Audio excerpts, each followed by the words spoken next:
What, if any, impact do you see tariffs having on the price of silver and gold? That's a good question. When we left the gold standard, in 1971, Nixon had devalued the dollar twice. Nixon did not take us off the gold standard. Roosevelt did in 1933. Okay. Period. I guess Schiff must be a lot younger than I am.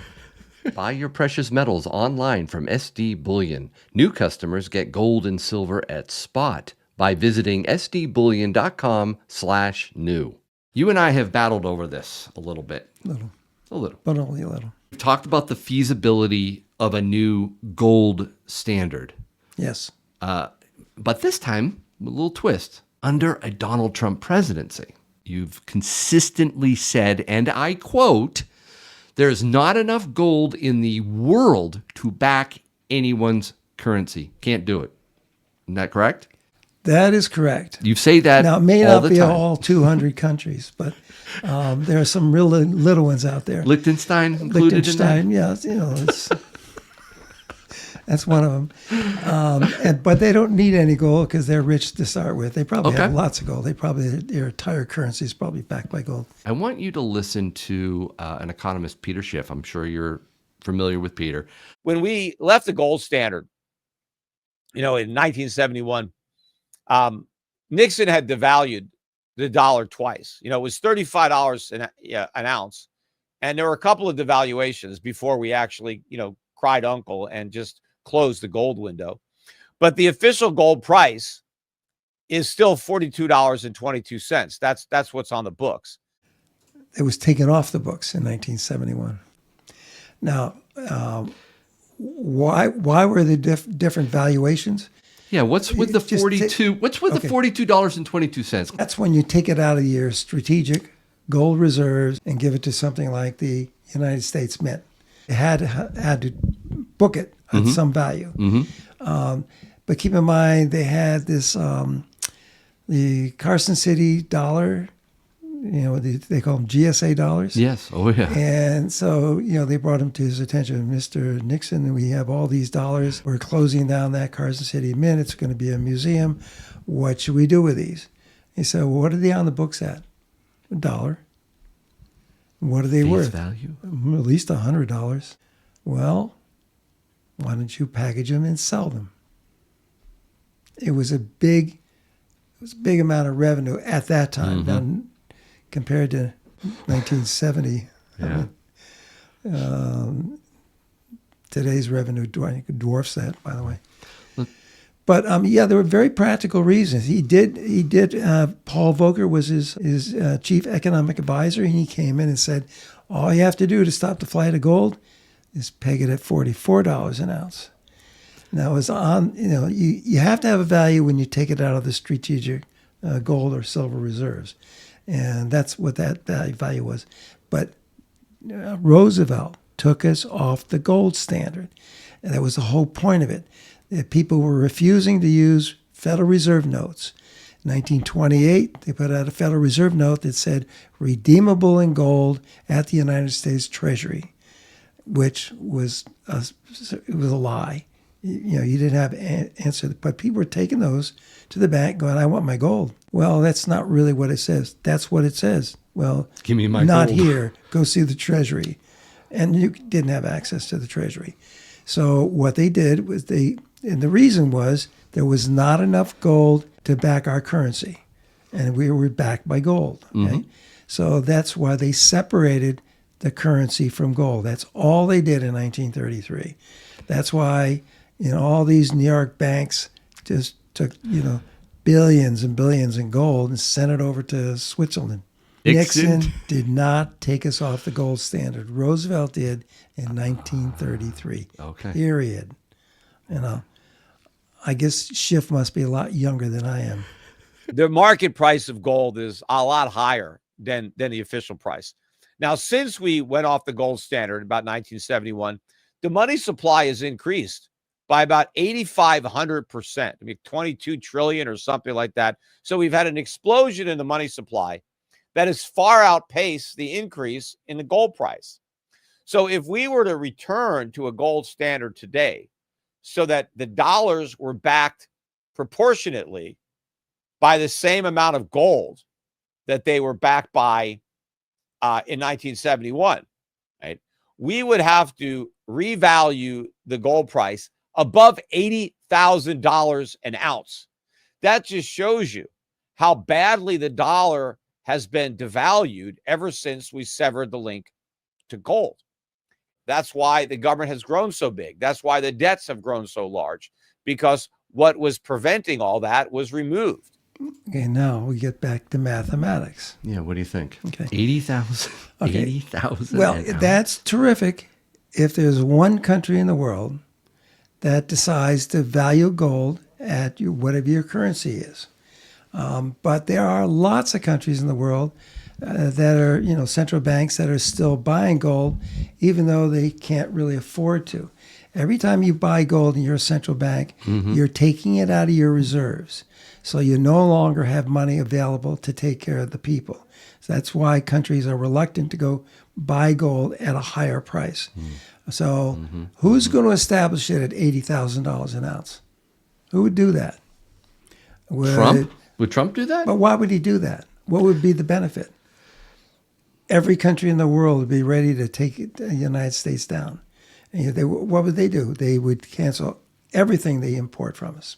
There would be this outcry that would cause wars like we've never seen, because central banks around the world always need at least a portion of gold, so whatever happens, they have something. Okay, but if then one country, the United States, decides to revalue gold, so it would equal our currency and so therefore back a currency.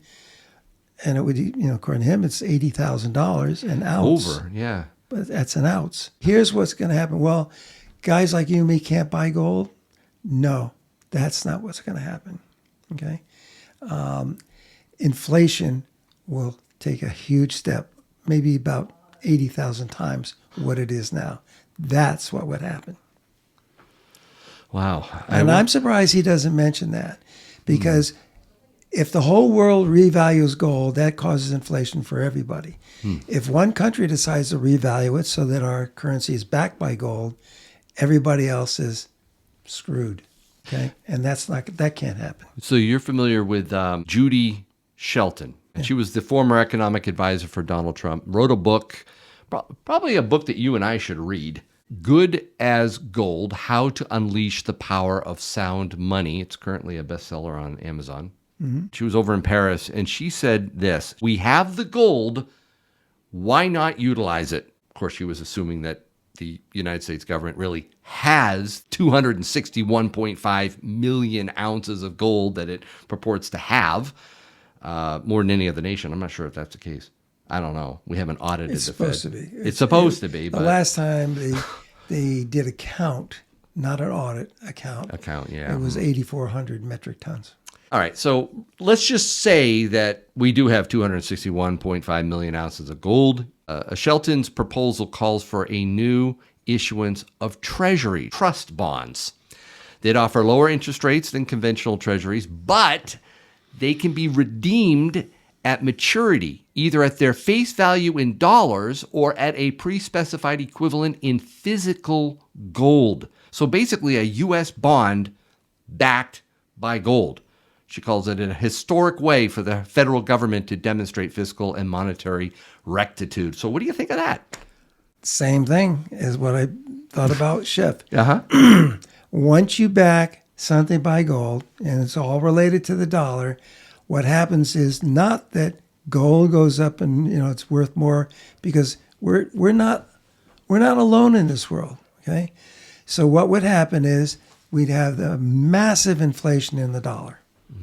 Okay, probably 80,000 times, whatever they decide to value it at, that's what the inflation would. So your dollar will buy nothing. Would you buy one of these treasury trust bonds that No. Shelton? No, You wouldn't? No, because it's a piece of paper or a little more thin air. If I'm buying gold, I'm holding it in my hand. I'm not buying any bonds. I'm not buying any crypto. I'm not buying anything that's not real. If everybody starts listening to Schiff, That makes as much sense when AOC said, hey, why don't we just make $1 trillion coin? Then we'll be able to pay off our debt. That makes as much sense as what she said. So Okay? That would destroy the dollar in an instant. Okay, well, I'm really tempted Who's to get this. Who's going to revalue this at $80,000 an ounce of gold? Well, Trump is probably going to do. Why would he do that? He's a very good businessman. Back in his first term, there was a lot of talk about him saying, hey, I want to go back to a gold standard. He was even interviewed over that. Well, he thought that was a great idea. Gold can be a standard, okay? Just a standard, which means you're not backing your currency by it. You're using it as a standard that determines the value of your dollar. But you'd have to have other things that people rely on, like oil or something like that. A basket of commodities, right? A basket, yeah, it would have to be a basket. Not a big enough basket that all the contents of the basket don't operate together, but just big enough so that you have compatible resources in that basket, like other metals, like copper and steel and whatever else. Like a basket that the BRICS are considering. Yeah, but the BRICS keep saying they want to back their currency with gold. They do, and you think that's fool's errand? Well, look who's doing the talking. Brazil is the biggest mouth in the BRICS. Okay, Brazil has reset their currency 6 times since 1942. Their accumulated inflation rate is 2.75 sextillion times what it was in 1942. Okay, they're treating it the same way that Schiff is treating, backing our currency with gold. So what does Brazil back their currency with? Absolutely nothing. But let's shift gears a little bit and talk about Donald Trump. He just tapped Wall Street executive Howard Lutnick for Commerce Secretary. He's a billionaire. Mm-hmm. And he was on CNBC's Squawk Box talking about tariffs. Now, I want to get your reaction. In 1948, right, we came up with something called the Marshall Plan, right? The world, Germany and Japan were destroyed after World War II, and we wanted to export our economy to them. So we made a rule. They could tariff us, and we won't tariff them. So they can rebuild. This is the best explanation I've heard of. So they can rebuild their economy. We rebuilt their economy using something called the Marshall Plan. Yeah. Our economy is so awesome that we'll use it to help you rebuild. When should that have ended? What do you think, 1980? Right? 1985? I mean, why 40 years are Japan and Germany and all of Europe still tariffing the heck out of our auto industry? What do you think of that? Oh, he's right. I mean, when Trump was sitting down with Merkel and she was making fun of him, he said, well, how many Chevys do you have here in Germany? And she didn't know the answer to that, but the answer is probably none, because they're tariffed so heavily. Why so long with these tariffs from the Marshall Plan? Well, they're the only really strong automobile producer is Germany. So they have a vested interest in having everything go their way. We used to get French cars here, but they would break down, and you'd see Peugeots and Sunbeams and all this other stuff by the side of the road a lot. Because they couldn't operate in this country without having a full-time serviceman in the back seat. Okay? But why do they do it? Because they can get away with it. Let's hear more from Lutnick here. We can't sell a Ford or GM in Europe. You go to Europe, you can't sell a Ford or GM. Why? There's 100% tariffs. How about in Japan? 100% tariffs. So do you think if we said, we're going to tariff you the way you tariff us, do you think they're going to allow Mercedes and all these Japanese companies and Porsches and BMWs to all of a sudden have 100% tariffs in America? Of course not. They're going to come and negotiate, and their tariffs are going to come down. And finally, Ford and General Motors are going to be able to sell in these places. How's that sound? Well, it's not going to happen. I think Trump will make a little bit of a difference, but they'll just be chipping away. And the reason is Germans are used to driving German cars, and they don't really know anything about American cars, so why buy one? Finally, someone's going to protect the American worker, and Donald Trump is here to protect the American worker. Do you think we make a lot of money in tariffs, or if they're used as negotiating tactics? So which is it? Do we make a lot of money on tariffs, or we bring productivity here and we drive up our workers here? So it's a win-win scenario.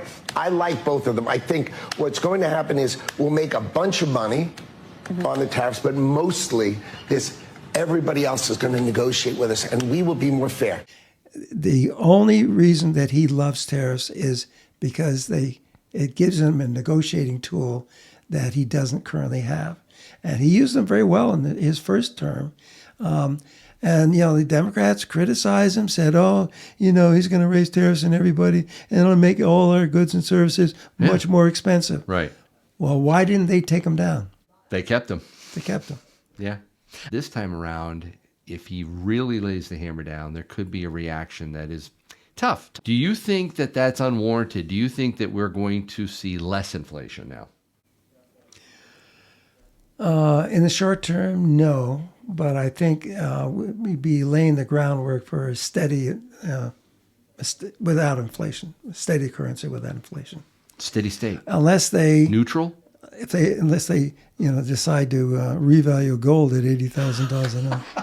What, if any, impact do you see tariffs having on the price of silver and gold specifically?